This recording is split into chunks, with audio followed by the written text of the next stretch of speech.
Salut, c'est Chloé et Lucas, et dans cette vidéo, on vous amène à Kyoto.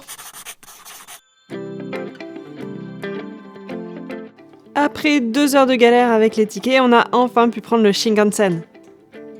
Bon, on n'a pas pu être placé à côté, mais Lucas, au moins de là où il était, il a pu voir le mont Fuji. Ce qui n'est pas mon cas. Oui, peut-être que j'ai le seum.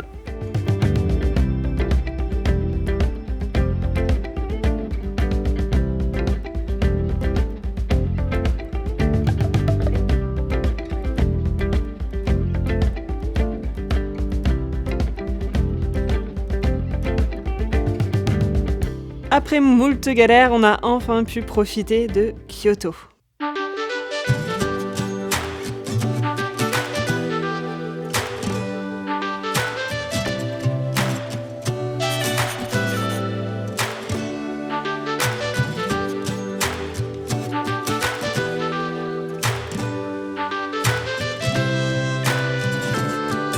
Le premier temple qu'on visite donne le ton.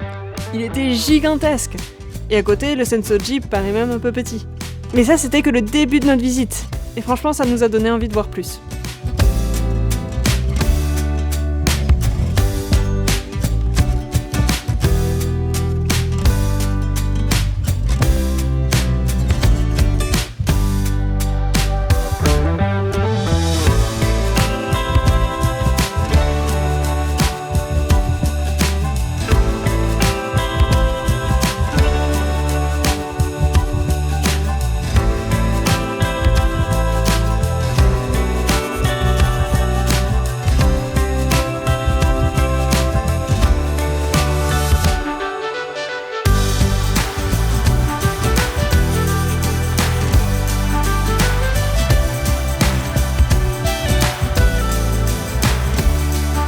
Alors on va pas se mentir, le Kinkakuji est absolument magnifique.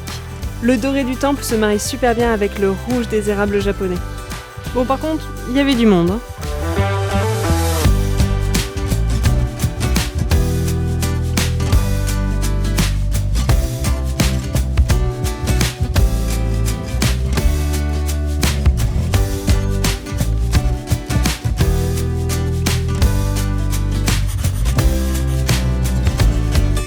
Bon là je dois vous avouer un truc, j'avais très envie de faire pipi. Donc en réalité même les images que je vois, je me souviens pas vraiment de ce que j'ai visité, j'étais focus sur un point, les toilettes. Bon heureusement on est au Japon, il y en a un petit peu partout. Et après j'ai pu un peu profiter de la nature.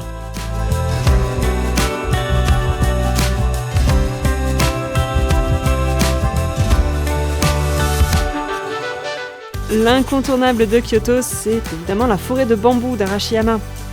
Bon là encore une fois, un peu difficile de se frayer un chemin à travers tous les touristes, et moi c'est vrai que je suis pas très à l'aise avec les foules, mais j'ai quand même réussi à apprécier les bambous.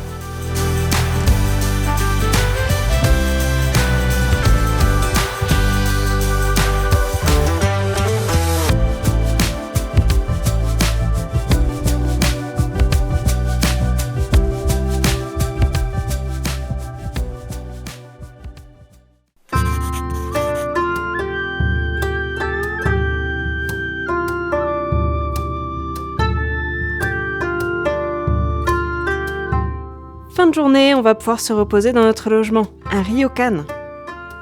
Un ryokan, c'est une auberge traditionnelle japonaise. Pour moi, Kyoto, c'était l'occasion idéale pour pouvoir en tester un. Dormir sur des futons à même le tatami, petit déjeuner traditionnel japonais, et même les pyjamas qui vont avec. On n'avait réservé que 2 nuits parce qu'on avait un petit peu peur d'avoir mal au dos. Bon, finalement, on a rarement aussi bien dormi.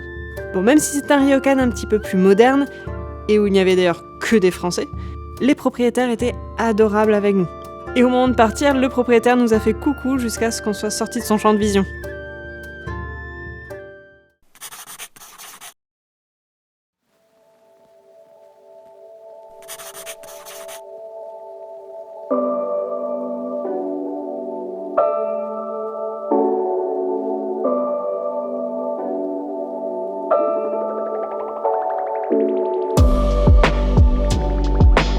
Le Fushimi Inari. Si on avait pu faire qu'une seule chose à Kyoto, ça aurait été ça. Ce jour-là, on s'est réveillé tôt et on est arrivé à 6h30 au pied du mont Inari. Parce que oui, il faut savoir qu'il y a une rando de 2 heures qui nous attend. et que c'est un endroit très populaire, donc pour éviter un peu le monde, on a décidé d'y aller très tôt. Et même à cette heure-là, il y avait déjà du monde, mais plus on avançait et plus ça se fluidifiait. Ce qui donne tout son charme à cette randonnée, c'est bien entendu les rangées de torii. C'est franchement impressionnant de voir le nombre de torii qu'il y a. Tout au long de la randonnée, il y a aussi plein de petits chemins annexes, des cul-de-sac, des petits renfoncements qui paraissent un petit peu à l'abandon et qui sont beaucoup moins fréquentés. Ça permet parfois de faire une petite pause et aussi d'apprécier tout le calme de cette forêt. Dès qu'on s'éloignait de l'axe principal, on se retrouvait dans un film Ghibli. Sanctuaire recouvert de mousse, torii abîmés par le temps, on a l'impression d'être hors du temps. La randonnée offre aussi de très beaux points de vue sur la ville de Kyoto.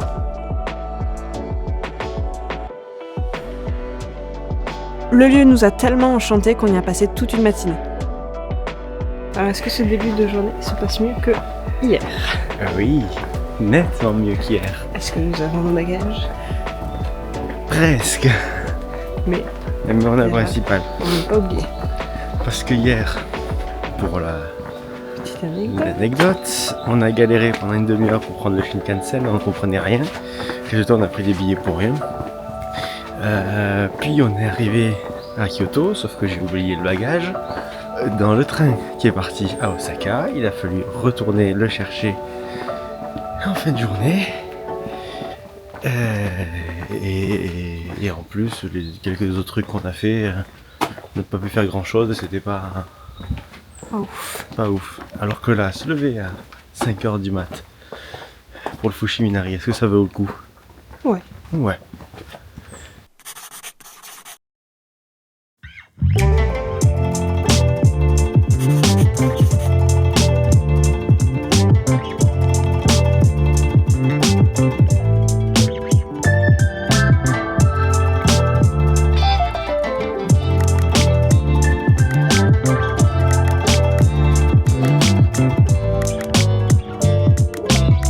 L'objectif final de la journée, c'était le Kiyomizu-dera, soit le temple le plus connu de Kyoto. C'est le spot à photo à faire à Kyoto. Et en plus, on est arrivé pile poil à la Golden Hour, donc pour les plus belles photos. Il y a trop de gens. Bon, vous en rendez peut-être compte depuis le début de la vidéo, mais il y a du monde. Beaucoup, trop de monde. Alors oui, c'est clairement notre faute, on a voulu visiter tous les temples les plus connus. Donc forcément, on s'est entassé avec les autres touristes au même endroit. Et ça, j'avoue, c'est mon plus grand regret. Ceci dit, ça n'enlève rien à la beauté du lieu. Si j'ai l'occasion de revenir à Kyoto, je n'y resterai pas que 2 jours. Et certainement pas en week-end. Et peut-être que je me concentrerai sur autre chose que les temples les plus connus. Dans le prochain épisode, on vous emmène dans une de nos étapes préférées de notre voyage, notre coup de cœur Nara. On vous remercie de nous suivre dans nos aventures, n'oubliez pas de vous abonner et à la semaine prochaine. Bisous!